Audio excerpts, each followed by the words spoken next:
जय श्री राम। शक्तिला एकादशी व्रत कथा।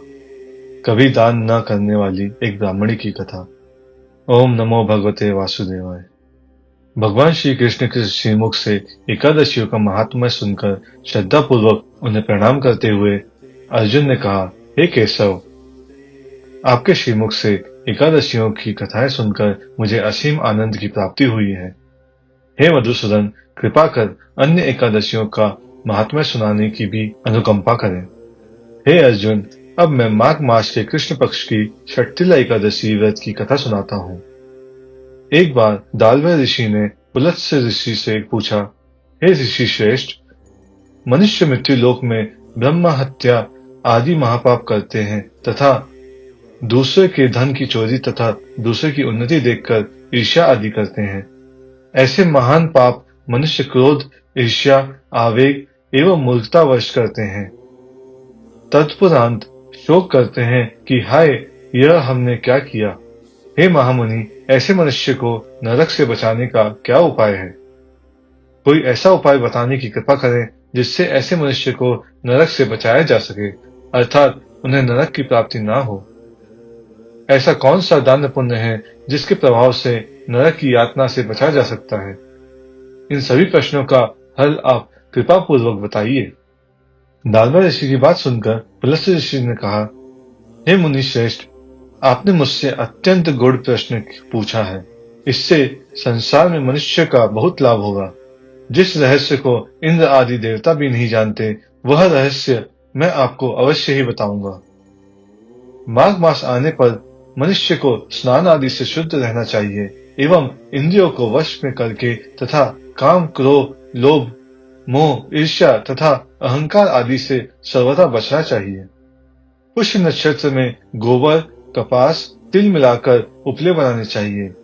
इन उपलों से 108 बार हवन करना चाहिए।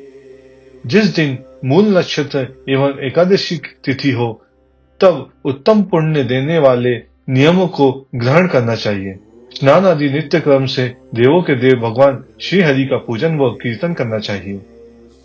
एकादशी के दिन उपवास करें तथा रात्रि को जागरण एवं हवन करें। उसके दूसरे दिन धूप, दीप, नैवेद्य से भगवान श्री हरि की पूजा अर्चना करें तथा खिचड़ी का भोग लगाएं। उस दिन श्री विष्णु को पेठा, नारियल, सीताफल अथवा सुपारी सहित अर्घ्य अवश्य प्रदान करना चाहिए। तदुपरांत उनकी स्तुति करनी चाहिए। हे जगदीश्वर, आप निराश्रितों को शरण देने वाले हैं। आप संसार में डूबे हुए का उद्धार करने वाले हैं। हे कमल नयन, हे मधुसूदन, हे जगन्नाथ, हे पुंडरीकाक्ष, आप लक्ष्मी जी सहित मेरे इस तुच्छ अर्घ्य को स्वीकार कीजिए। इसके पश्चात ब्राह्मण को जल से भरा घड़ा एवं तिल दान करने चाहिए। यदि संभव हो तो ब्राह्मण को गौ एवं तिल दान देना चाहिए। इस प्रकार मनुष्य जितने तिलों का दान करता है, वह उतने ही सहस्त्र वर्ष स्वर्ग में वास करता है। तिल स्नान, तिल की उपटन, तिलोदक, तिल का हवन, तिल का भोजन, तिल का दान, इस प्रकार 6 रूपों में तिलों का प्रयोग षट्तिला कहलाती है। इससे अनेक प्रकार के पाप नष्ट हो जाते हैं। इतना कहकर पुलत्स्य ऋषि ने कहा, अब मैं एकादशी की कथा सुनाता हूँ। एक बार नारद मुनि ने भगवान श्री हरि से षट्तिला एकादशी का महात्म्य पूछा। वे बोले, हे प्रभु, आप मेरा प्रणाम स्वीकार करें। षट्तिला एकादशी के उपवास का क्या पुण्य है, उसकी क्या कथा है, कृपा कर मुझसे कहिए। नारद जी की प्रार्थना सुन भगवान श्री हरि ने कहा, हे नारद, मैं तुम्हें प्रत्यक्ष देखा सत्य वृत्तांत सुनाता हूँ। कृपया ध्यान पूर्वक श्रवण करो। बहुत समय पहले मृत्यु लोक में एक ब्राह्मणी रहती थी। वह सदा व्रत उपवास किया करती थी। एक बार वह 1 मास तक उपवास करती रही। इससे उसका शरीर बहुत दुर्बल हो गया। वह अत्यंत बुद्धिमान थी, किंतु उसने कभी भी देवताओं तथा ब्राह्मणों के निमित्त अन्न आदि का दान नहीं किया। मैंने चिंतन किया कि इस ब्राह्मणी ने उपवास आदि से अपना शरीर तो पवित्र कर लिया तथा इसको वैकुंठ लोक भी प्राप्त हो जाएगा, किंतु इसने कभी अन्न दान नहीं किया। अन्न के बिना जीव की तृप्ति होना कठिन है। ऐसा चिंतन कर मैं मृत्यु लोक में गया तथा उस ब्राह्मणी से अन्न की भिक्षा मांगी।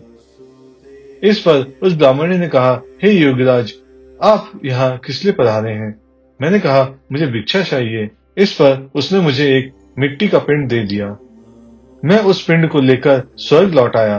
कुछ समय व्यतीत होने पर वह ब्राह्मणी शरीर त्याग कर स्वर्ग आई। मिट्टी के पिंड के प्रभाव से उसे उस स्थान पर एक आम के वृक्ष सहित घर मिला, किंतु उसने उस घर को अन्य वस्तु से खाली पाया। वह घबराई हुई मेरे पास आई तथा बोली, हे प्रभु, मैंने अनेक व्रत आदि से आपका पूजन किया है, किंतु इसके पश्चात भी मेरा घर वस्तुओं से रिक्त है। इसका क्या कारण है? मैंने कहा, तुम अपने घर जाओ तथा जब देव स्त्रियां तुम्हें देखने आए तब तुम उनसे शर्तिला एकादशी व्रत का महात्म्य एवं उसका विधान पूछना। जब तक वह न बताएं तब तक द्वार नहीं खोलना। प्रभु के ऐसे वचन सुन वह अपने घर गई तथा जब देव स्त्रियां आईं तथा द्वार खोलने के लिए कहने लगीं, तब उस ब्राह्मणी ने कहा, यदि आप मुझे देखने आई हैं तो पहले मुझे शर्तिला एकादशी का महात्म्य बताइए। तब उनमें से एक देव स्त्री ने कहा, यदि तुम्हारी यही इच्छा है तो ध्यान पूर्वक श्रवण करो। मैं तुमसे एकादशी व्रत एवं उसका महात्म्य विधान सहित कहती हूँ। जब उस देव स्त्री ने शर्तिला एकादशी का महात्म्य सुना दिया, तब उस ब्राह्मणी ने द्वार खोल दिया। देव स्त्रियों ने ब्राह्मणी को सभी स्त्रियों से भिन्न पाया। उस ब्राह्मणी ने भी देव स्त्रियों के कहे अनुसार शर्तिला एकादशी का उपवास किया तथा उसके प्रभाव से उसका घर धन्य धान्य से भर गया। अतः हे पार्थ, मनुष्य को अज्ञान को त्याग कर शर्तिला एकादशी का उपवास करना चाहिए। इस एकादशी व्रत के करने वाले को जन्म जन्म की निरोगता प्राप्त हो जाती है। इस उपवास से मनुष्य के सभी पाप नष्ट हो जाते हैं। कथा सार। इस उपवास को करने से जहाँ हमें शारीरिक पवित्रता एवं निरोगता प्राप्त होती है, वहीं अन्न तिल आदि दान करने से धन्य धान्य में वृद्धि होती है। इससे यह भी सिद्ध होता है कि मनुष्य जो जो और जैसा दान करता है, शरीर त्यागने के पश्चात उसे फल भी वैसा ही प्राप्त होता है। अतः धार्मिक कृत्यों के साथ साथ हमें दान आदि अवश्य करना चाहिए। शास्त्रों में वर्णित है कि बिना दान किए कोई भी धार्मिक कार्य संपन्न नहीं होता। ओम नमो भगवते वासुदेवाय। जय श्री राम।